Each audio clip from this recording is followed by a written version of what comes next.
In my previous videos, if you didn't see, we did a chit-chat unboxing about the Time Crisis and of course played some games. However, this was absolutely a blast to the past, but we also didn't take a close look at the Point Blank too. Yep, we did a lot of reviews about the Point Blank and all kinds of cool retro PlayStation 1 gaming. But in this video, we are going to take a close look at something cool. This is going to be the video regarding the Justifier from Konami. And how is this thing? Let's take a close look at it and let's do unboxing today.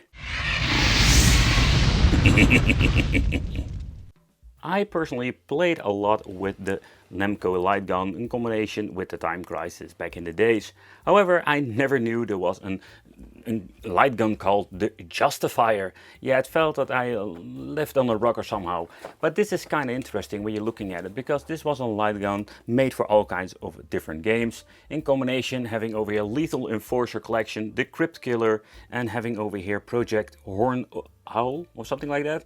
Die Hard Trilogy, oh yeah, this is one of those games I've played a lot, and Area 51. So when it comes to this particular, let's say, light gun, I think this is going to be absolutely a blast to the past. One of the downsides is that people were winding up their cables like this. Oh man, I really hate it. If you want to kill your cable, you should do something like this. In other words, don't do this. Look how the cable is now. Like, it's completely messed up. Another thing is quite interesting, when you're looking at the connection, it just has a normal connection and not the extra attachment that had with the G-Con controllers. Well, let's do a quick unwinding of this and let's see if this thing still works. I didn't test it before, I just wanted to do it together with you. Another interesting thing is when you're looking at, let's say, the light gun, where the cable sticks out. So that's kind of interesting too. There is no attachment for a pedal, so we cannot use a pedal with this. So what you see is what you're getting, and oh man, look at this cable. What a freaking nightmare. So there is even a tiny manual in here. So yep, it's the old school retro toilet paper manual. But let's see. Warning, this imitation firearms is intended only for use as a toy. Yeah, well, come on, this is obvious. Look at this, like, look at the color. So it also try these great PlayStation games, the Lethal Enforcer. That is what we do, and Crypt Killer. Let's just take a look at it and let's see how it actually is. So in here we're having the start button, the trigger muzzle, connection cord, and all the other, let's say, overview of, let's say, the controller or the light gun itself. Take note that you were going to be using an old school CRT. In here we're having some do not point the Justifier at the person. Pointing the Justifier and another person may violate a federal law. Yeah, okay, what the heck is going on? So in here we're having the insert the Justifier to control the port 1. If you're playing 2 players, of course use port 2. However, I'm very curious if this thing is any accurate and is it a lot of fun to play. And of course, let's do a quick overview of a couple of games. So having at the left the start button like the manual said, and at the back another button. And that's it. There is no buttons we can map into the game. There's no D-pad whatsoever and an attachment for a pedal. It's kind of boring. But however, let's boot it up and let's see what kind of games you can play. So let's start off with some Lethal Enforcers, and that's a simple reason because I have never tried this on a CRT before. And the reason I'm saying tried, because of the Mega Drive, I can still remember having Lethal Enforcer and I never got it to work.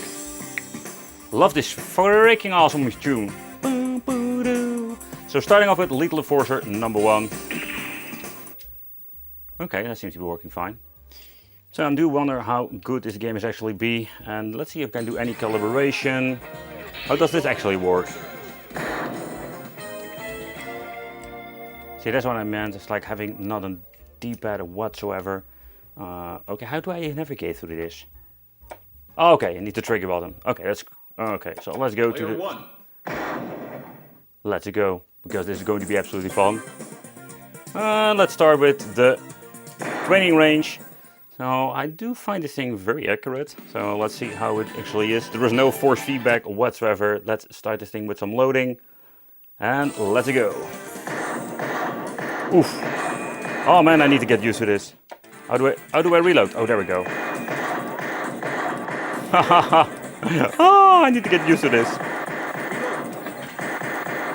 Did manage to find the calibration. So how this actually works, getting into the start. And then going to be calibrating the game itself.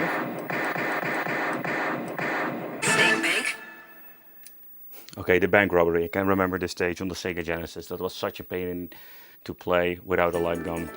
There we go. Oh man, this. Okay. That's a lot of fun. Nope, don't shoot him.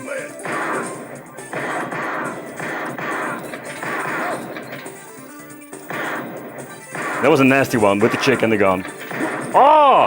Every single time I need to reload, I'm going to be sure that. The soundtracks on this is absolutely amazing. Let's go Dirty Harry mode. Come on. Oh yeah. Oh yeah. Oh yeah.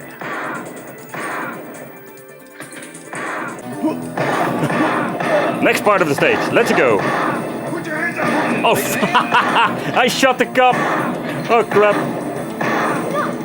Getting the hang of it.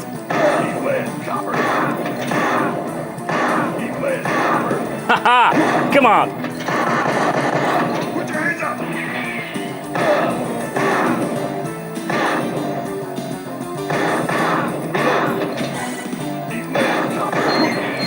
So it seems to be that this particular version, Lethal Enforcer 2, is in the Wild Wild West. Okay, that is interesting. Let's see if I can get into the game. Yep, can we get into the game? Yep, finally pressing start. Okay.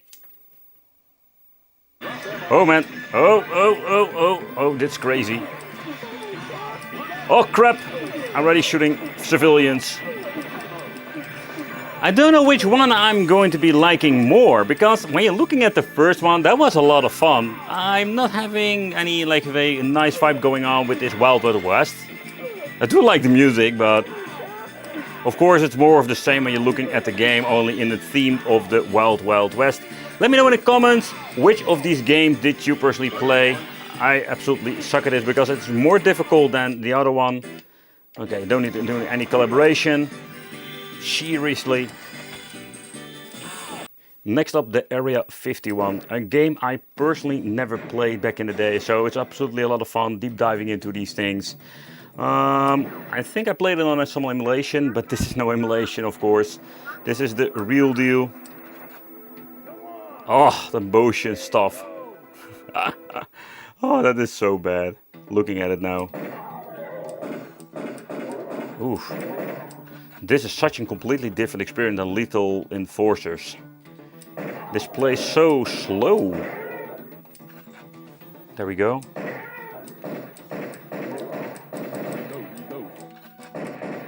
Oh, I can just blow the barrels up, but that's it. What a weird game. I do wonder who played this. Let me know in the comments. Because I personally played most of the time some Time Crisis and some other stuff. Crypt Killer, okay. That's another one I've played on some emulation, but it's a long time ago, so I don't know. It's a lot of vibration in the display, so I don't know what's going on with this. So we do have different stages that we can actually try out. I think there's an ice stage, jungle, temple. Let's go for the left up one over there. Okay, why didn't it respond? The controller is working, but somehow we have some weird stuff going on. Okay, entering the door. What the heck is going on with this? Do not be surprised. I am Yanoza, the spirit of travel. I will join you on this adventure for a while. Alright. Okay, it seems to be working. Can I reload? Oh, that was my superpower. Oh, that's cool.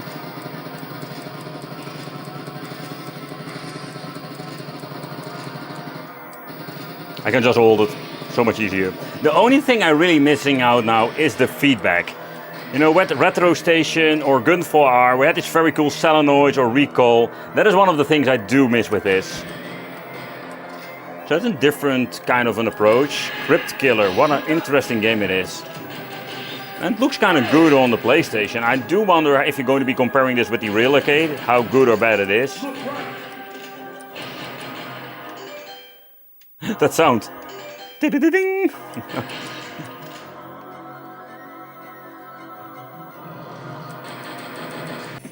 Okay, so let's try this particular game, the Die Hard trilogy. And what is interesting, it will start off with the, I think this is the light gun stage, so we don't need to do any weird thing with swapping controller. So let's see it load it up and let's see if it actually worked, because I have never played it with a light gun. I never experienced this before, so that's kind of cool. Okay.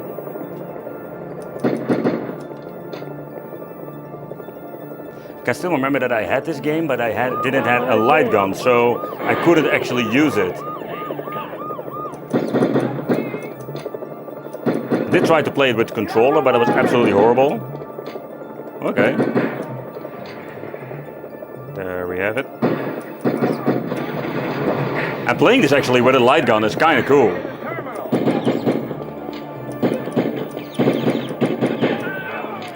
Sometimes I do need to shoot the guys a couple of times.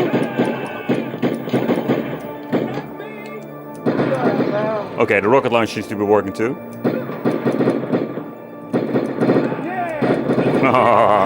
That's crazy.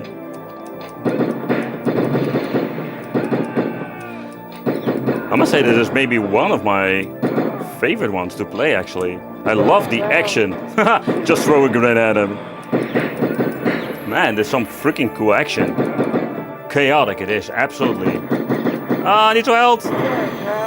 But what is really interesting that we can't play this old school game, the Time Crisis, with this light gun. So for the people who just want to have this enforcer, you can't use it for every single game. And I think that has something to do with maybe the communication of the way how they configured the original Namco guns. But the Justifier, no, not the Time Crisis, Justifier. The Justifier is absolutely very cool as an old school piece of equipment. However, when you're looking at, let's say, some old school stuff, yeah, you want to play Time Crisis, this is not the way to go to. I think it's a very cool addition to any collection and having the option to play absolutely crazy amount of games. If you're looking at the back, there are absolutely a lot of classic ones. I really love that Lethal Enforcer one, that is one of my favorite ones, and the Dire Trilogy. Let me know in the comments which one did you love that I showed here beside that, because I didn't own that game, but it's just beside that a lot of fun to revisit the old school days. I'll see you in the next video.